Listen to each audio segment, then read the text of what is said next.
In a historic move, Chairman of Rajya Sabha, Jagdeep Dhankar, reconstituted the panel of vice chairpersons with 50% women parliamentarians.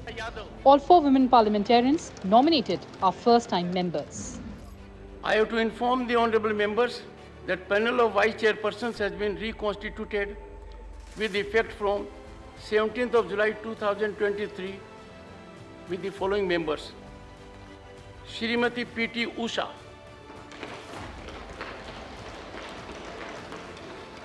Shrimati S. Fangonon Konak, Dr. Fozia Khan, Shrimati Sulata Dev, Shri V. Vijay Sai Reddy, Shri Ghanshyam Tiwari, Dr. L. Hanumanthaya,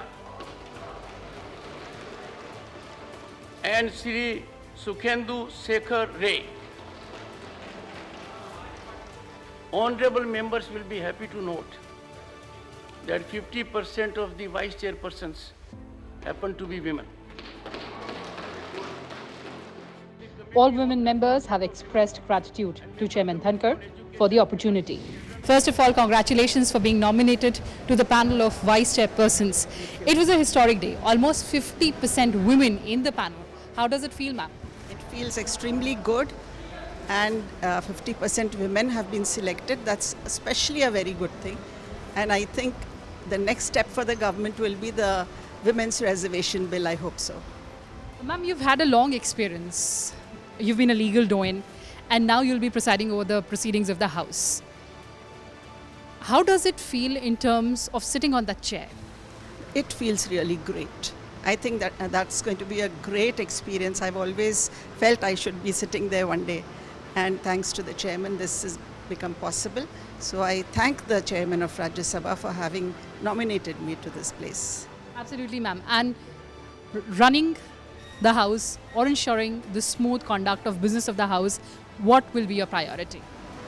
Yeah, my priority will be maintaining a discipline in the House as far as I could, and also following rules, for which I think I'll have to update myself still more. Right, absolutely. Congratulations, ma'am, on being nominated. हमारे साथ हैं राज्यसभा की सदस्य Sulata Dev ji. Ma'am, स्वागत है आपका संसद TV में. आज आपको पैनल ऑफ वाइस चेयरपर्सन्स उसमें नॉमिनेट किया गया. किस तरह की प्रायोरिटीज़ आगे, क्या प्राथमिकता? देखिए, संसद चलाने में जैसे सारे विषय को लेके जो भी मुझे दिया जाएगा रिस्पॉन्सिबिलिटी, मैं उसको पूरा करने की पूरी कोशिश करूँगी. और मैं तहे दिल से शुक्रगुजार हूँ वाइस प्रेसिडेंट और चेयरमैन राज्यसभा धनखड़ जी का, जो उन्होंने मुझे उनके वाइस चेयरपर्सन पैनल में इंक्लूड किया. मैम, आपकी ये जो पॉलिटिकल जर्नी है वो काफ़ी इंटरेस्टिंग है. सरपंच से शुरुआत हुई और अब देश की सबसे बड़ी पंचायत, लोकतंत्र का सबसे बड़ा मंदिर राज्यसभा, और उसमें वाइस चेयरपर्सन प्रोसीडिंग्स को कंडक्ट करना कितनी बड़ी जिम्मेदारी? देखिए, जिम्मेदारी जो भी हो, छोटे से छोटे जिम्मेदारी को भी मैं बहुत बड़ा मानती हूँ, क्योंकि जब आप बोल रहे कि मैं सरपंच से अपना कैरियर शुरू की थी, सरपंच एक पंचायत से लेकर आज देश के सर्वोच्च स्थान का जो राज्यसभा के मेंबर के हिसाब से वाइस चेयरपर्सन पैनल में हूँ. मैं जब सरपंच थी, मेरे जो नेता नवीन पटनायक है, जो मुख्यमंत्री है हमारे उड़ीसा के, हम हमेशा उनको अपना आइडियल मानते हैं. वो जैसे काम करते हैं लोगों के लिए, लोगों के हित के लिए, और पूरा एक आदमी भी छूटना नहीं चाहिए जैसे ग्रास रूट में काम करें.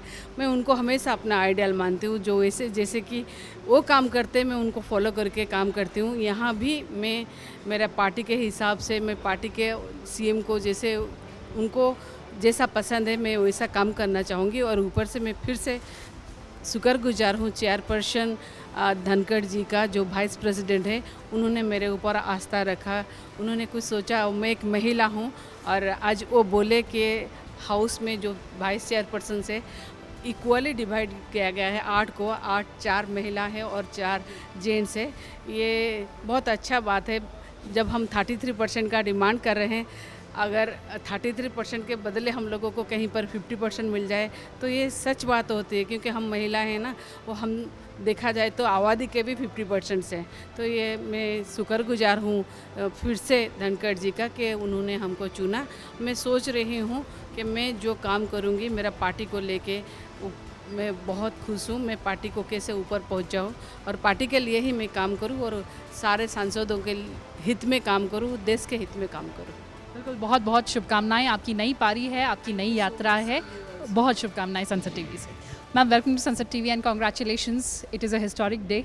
Almost 50% of the members in the panel of vice chairpersons, they're women. You're one of them. Ma'am, you're a first-time member, now going to preside over the proceedings of the House. How does it feel? It feels wonderful because I'm very grateful to the chairman for giving me this opportunity, because as a first timer, I did not expect this, and it is a great responsibility and honor that I have to live up to. So yes, I feel happy. I feel a bit of pressure also that I have to perform, but I'm very grateful to the chairman because he has considered, and there's a lot of women in the panel, and which is a very encouraging sign. This is also a sign that times have changed, and especially under Modi ji's government, there is a lot more women representation, and women are giving these opportunities. So yeah, I'm grateful to that. And what are your priorities as a vice chairperson now? There are many priorities, but then the main thing as a vice chairman now is to see that the house runs in the decorum. Everything is maintained, protocol is maintained, decorum is maintained, and the house functions as it should function. Yes. Thank you so much for talking to us and all the very best for your future. Ma'am, welcome to Sunset TV. Ma'am, again a historic day today. The panel of vice chairpersons that has been reconstituted. You find mentioned there 50% women are there.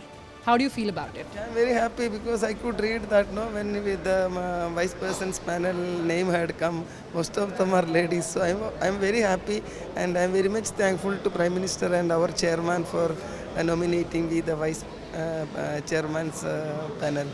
Thank you so much. Ma'am, how do you see the journey from being the ace sportsperson of the country to being the vice chairperson of the upper house of parliament? Actually, it's really an honor. I don't know, because I'm so in parliament thing, I'm so junior, but he made me to sit there. But I'm honored, and I'm so thankful to chairman and PM for that. All the very best, ma'am, and thank you so much for talking to us.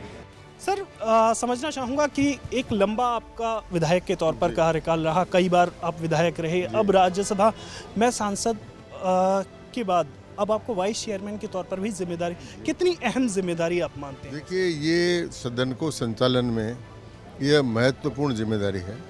सदन के संचालन में उपसभापति को वही अधिकार प्राप्त हैं जो सभापति को अधिकार प्राप्त होते हैं, और इसमें नियम कानून कायदों के अनुसार लोकतांत्रिक तरीके से सदन को चलाने की जिम्मेदारी उपसभापति पर होती है। तो उस जिम्मेदारी का मैं निर्वहन करूँगा।